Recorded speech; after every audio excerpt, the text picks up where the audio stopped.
अस्सलाम वालेकुम, कैसे हैं आप सब। उम्मीद करते हैं आप सब ठीक ठाक होंगे। Welcome to my YouTube channel, welcome to another vlog. तो यहाँ पे जो मेरे चैनल पे न्यू है वो काइंडली मेरे चैनल को सब्सक्राइब कर दें और बेल आइकन को भी प्रेस कर दें ताकि मेरी आने वाली सारी वीडियो को उनको नोटिफिकेशन मिल जाए। तो हमेशा की तरह उठते साथ ही किचन में आ गई थी, बच्चे भी मेरे साथ ही उठ गए थे और हंडिया जो है बन गई थी। आज मसर बनाए थे और साथ ही मम्मा यहाँ पर रोटियाँ बना रही थी। मैंने भी नाश्ता नहीं किया था क्योंकि अली ने जाना होता है। अली जल्दी उठ जाते हैं और वो फिर नाश्ता नहीं करते, दोपहर का खाना खाते हैं और साथ भी वो अपने लेके जाते हैं क्योंकि अली लेट नाइट आते हैं तो हर रोज़ भी बाहर से नहीं खा सकते। तो अली जो है ना फैक्ट्री खाना साथ ले जाते हैं अपने।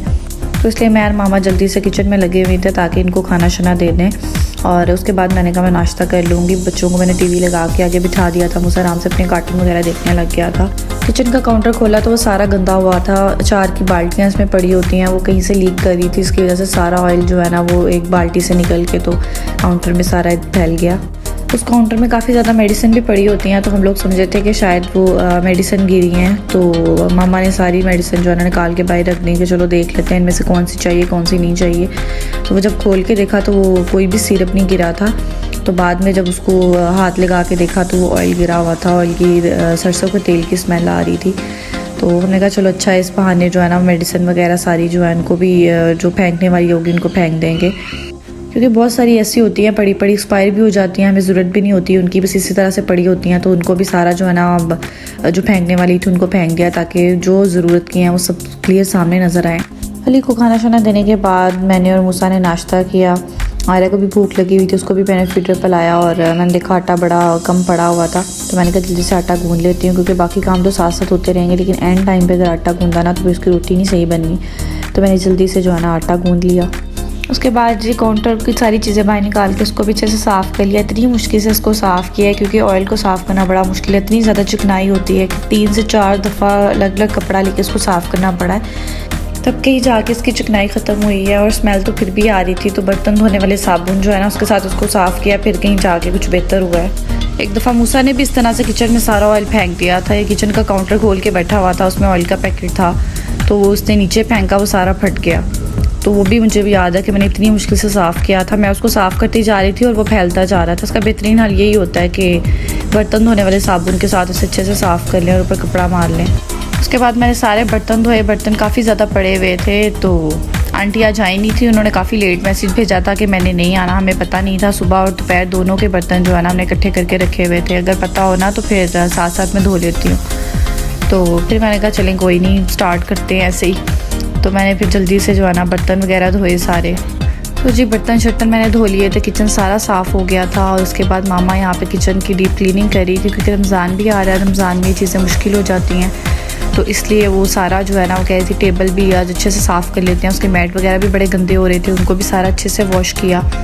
और ऑयल की वजह से ना किचन में काफ़ी ज़्यादा चिकनाई थी, शेल्फ़ पे भी, तो फिर शेल्फ़ पे भी सारी मैंने अच्छे से साफ़ कर दी थी और जो भी कचरा वगैरह था उसका सारा वो भी नीचे फेंक दिया था।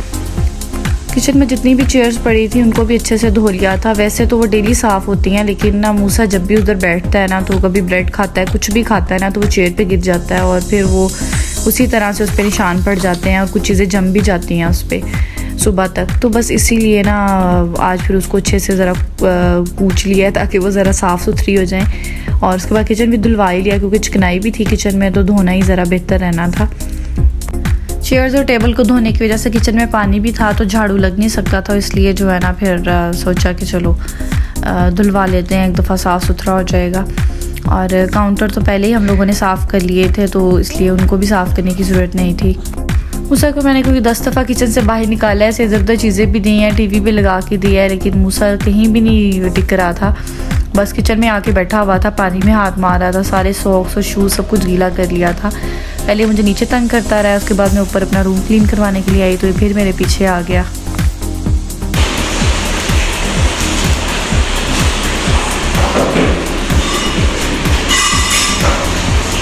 अच्छा क्या पढ़ रहे हो?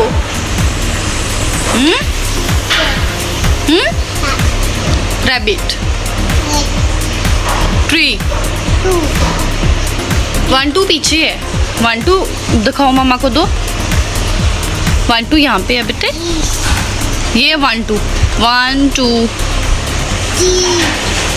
3, ये क्या है 4 3, ये है 2 ये है 1 2 3 1 2 3 4 5। रूम में झाड़ू वगैरह लग गया था, बस पोछी लगाने वाली रह गई थी, सारी क्लीनिंग भी हो गई थी। रग को भी अच्छे से मैंने और आंटी ने झाड़ के बाहर रख दिया था क्योंकि रग काफ़ी ज़्यादा भारी है, इसको झाड़ना एक बंदे का काम नहीं है। रूम में सबसे पहले आते ही मैं बेडशीट सही करवा लेती हूँ आंटी से। उसके बाद जितने भी इधर उधर खिलारे पड़े होते हैं, कहीं दुपट्टा पड़ा है, कहीं अली की सॉक्स पड़ी होती हैं, कहीं अली के शूज़ पड़े होते हैं, वो सारा कुछ उठा लेती हूँ क्योंकि खिलारा जब पड़ा हो ना, जितनी मर्जी सफाई हो जाए तो वो चीज़ साफ़ नहीं लगती। तो मैं बस यही वाले काम कर लेती हूँ साथ साथ ही। तो यहाँ पर जी मामा ने विंग्स को भी मैरिनेट करके रखा हुआ था। कुछ गेस्ट ने आना था टी टाइम पे, तो थोड़ी बहुत चीज़ों को ना हमने मैरिनेट करके रख दिया था। उसके साथ साथ यहाँ पे मैं मूसा के लिए फ़्राइज़ बना रही थी। उसको भूख लगी हुई थी, खाना तो उसने खाया नहीं था, तो मैंने कहा जल्दी से ना उसको फ़्राइज़ बना देती हूँ, आराम से बैठ के ना खा लेगा। मूसा को फ़्राइज़ बड़ी पसंद है, वो बड़े शौक़ से खाता है। वो खाना खाने में जब भी नखरे करता है तो मैं उसे फ़्राइज़ बना देती हूँ। मैं ज़्यादातर मूसा को वही चीज़ें देती हूँ जो वो शौक़ से खाता है, अलग से भी देती हूँ लेकिन ज़्यादातर वही देती हूँ कि चलो जो उसको पसंद है एटलीस्ट वो तो खा ले, भूखा रहने से बेहतर है। उसके बाद जी यहाँ पे बोनलेस चिकन को छोटा छोटा सा कट करके उसको मैरिनेट करके उसकी भी एक रेसिपी बनाई हुई थी, उसको टूथपिक में लगाया हुआ था और साथ इसके होममेड आलू की समोसियाँ भी बनाई हुई थी, तो उनको भी फ्राई करना था। तो सबसे पहले यहाँ पे विंग्स को फ्राई कर लिया था क्योंकि विंग्स को फ्राई होने में थोड़ा टाइम लगता है। और उसके बाद टूथपिक चिकन को थोड़ा तवे पे ऑयल डाल के इस तरह से रख दिया था ऊपर से कवर करके, क्योंकि इसको तो बस स्टीम ही देनी थी और ये बड़ी जल्दी जो है ना वो तैयार हो जाता है। तो यहाँ पे सब कुछ फ्राई हो गया था और साथ ही मैंने चाय भी बना ली थी। शामियाँ बहुत ज़्यादा फ्रीज़ हुई थी, इनको पहले मैंने बाहर निकाल के रखा और फिर भी इसकी बर्फ़ जो है ना मेल्टिंग हुई, फिर इसे ओवन में थोड़ी देर चला के रखा तो उससे इसकी बर्फ़ मेल्ट हुई, फिर इसको जाके कहीं फ्राई किया है। रमज़ान बस आने वाला है और रमज़ान में तो ये चीज़ें डेली बनती हैं, कोई भी दिन ऐसा नहीं होता जिस दिन कोई भी ऐसी चीज़ ना बने, और अफ्तारी इन चीज़ों के बगैर लगती भी नहीं है। तो यहाँ पे सारी चीज़ों को मैंने प्लेट्स में डाल के रख दिया था। शामियाँ थी, विंग्स थी और आलू की समोसियाँ थी और इसके साथ ही टूथपिक चिकन था।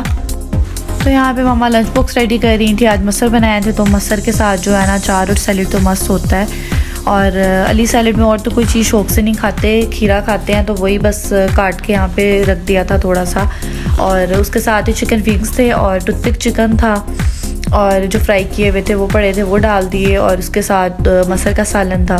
तो यहाँ पे किचन के सारे काम हो गए थे और आज मैंने अम्मी के घर जाना था, तो उसके लिए मुझे पैकिंग करनी थी और मुझे सारी पैकिंग मेरी पड़ी थी, A to Z मेरी सारी पैकिंग पड़ी हुई थी। मैंने कुछ भी नहीं किया था और मैं बस कामों में लगी हुई थी। बच्चे भी मैंने रेडी करने थे, खुद भी मैंने फ़्रेश होना था।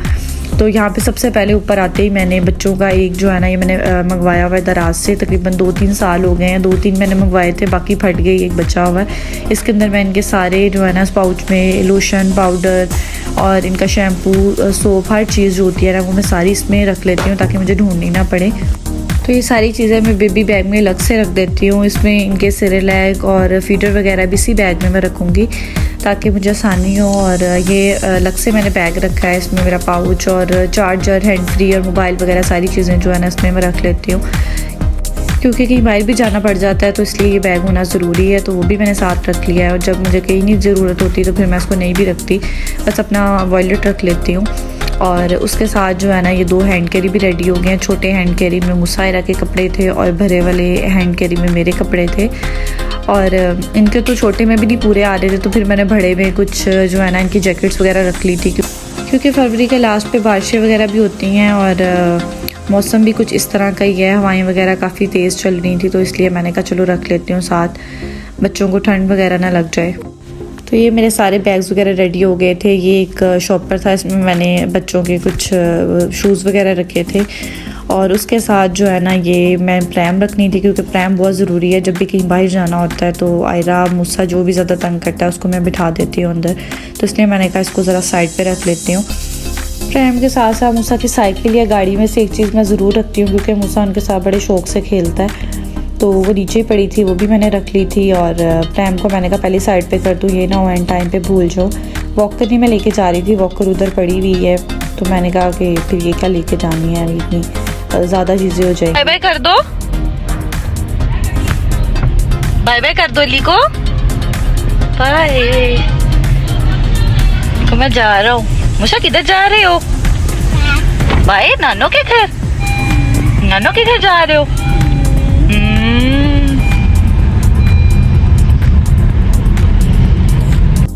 तो उसके बाद ही हम लोग घर से निकल गए थे। रास्ते में मूसा को उसके फ्रेंड्स मिले थे तो उनको देख के बड़ा एक्साइटेड हो रहा था, उनको बाय बाय कर रहा था।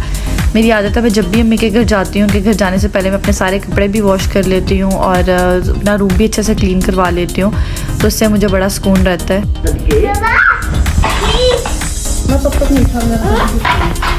ये कैसी हो? बहुत रोई जगह देख के। वो पिछली दफा भी रोई थी, इसे बहुत पता है। आ जा इधर, मेरे पास आओ। मामा की इधर इधर आके बैठ, इधर आके मेरे पास आके बैठो। और क्या मैरिज बेटा मेरा? हैं? हाँ फाइनली मैं अम्मी के घर पहुंच गई थी और घर आते ही जो है ना टेबल पे खाना शाना अम्मी ने लगा दिया था।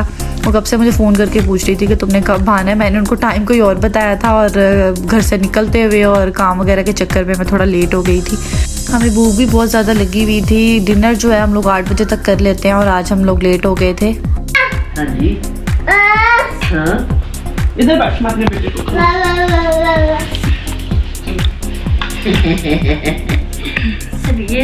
तो जी खाना शाना हमने खा लिया था और खाना बहुत मज़े का था। मुझे तो अपनी माँ के हाथ का पुलाव बहुत पसंद है। मुझे शुरू से ही चावल बहुत पसंद है, मुझे सालन इतना पसंद नहीं है।